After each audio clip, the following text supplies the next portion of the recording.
В лице и взгляде Шахики Кюрдемир узнаются черты ее выдающихся предков. Шахика Ханам – внучка Шефики Гаспринской, самой известной крымской татарки, зачинательницы женского движения в тюркском мире, правнучка выдающегося просветителя Исмаила Гаспринского. Отец Шахики Кюрдемир – Ниязи Бей, сын Шефики Гаспринской и ее супруга Насиббека Юсифбейле. Babaannemin Kırım'da evini, yani babaannemin yetiştiği, babamın da büyüdüğü evi gördüm. 2004 yılında gittiğimde. Tahmini Gaspralı İsmail Bey'in mezarını gördüm. Bütün bunlar beni çok duygulandırdı. Daha sonra 2 yıl, 2005'te de Azerbaycan'a gittiğimde babamın doğduğu Gence'deki evi gördüm. Tabii bütün bunlar benim babamla olan kısacık birlikteliğimde bana anlattığı olayların canlanmasına ve bende çok derin duygular uyandırmasına sebep oldu. Сама Шахика Кюрдемир родилась в Анкаре. Ее бабушка Шефика Гаспринская приехала в Турцию в 1920 году из Баку. Тогда ее мужа, премьер-министра Азербайджана, расстреляли. В Турции семья взяла себе фамилию Кюрдемир. Шахика Ханам признается, до определенного возраста она не предполагала, насколько ее бабушка знаменита. Шефика Гаспринская нечасто рассказывала о своей выдающейся деятельности. Çok az konuşurdu. Bir tek onu bak çok net hatırlıyorum.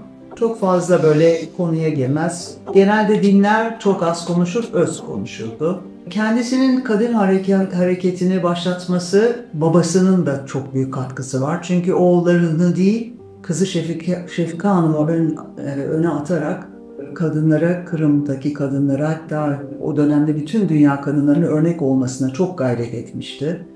Şefika Hanım da bunu bütün düzgünlüğüyle yerine getirdiği kanısındayım. В Турции Шефика Гаспринская в силу обстоятельств не смогла в полной мере проявить свой потенциал, опыт и знания, хоть и прожила там большую часть жизни. В первые годы она жила бедно, часто меняла место работы, заботясь о детях, братьях и сестрах.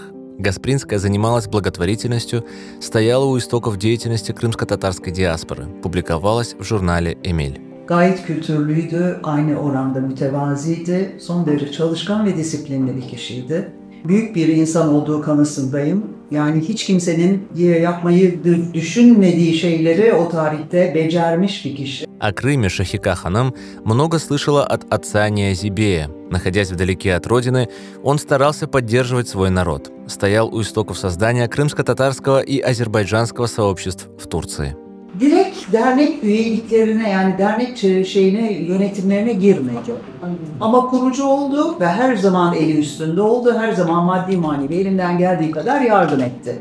Ниязи Кюрдемир скончался молодым в 1965 году, что подорвало и без того слабое здоровье его матери. Несмотря на это, вспоминает внучка, Шефика Ханам никому не показывала своих переживаний и продолжала деятельность. Она скончалась в 1975 году и похоронена в Стамбуле.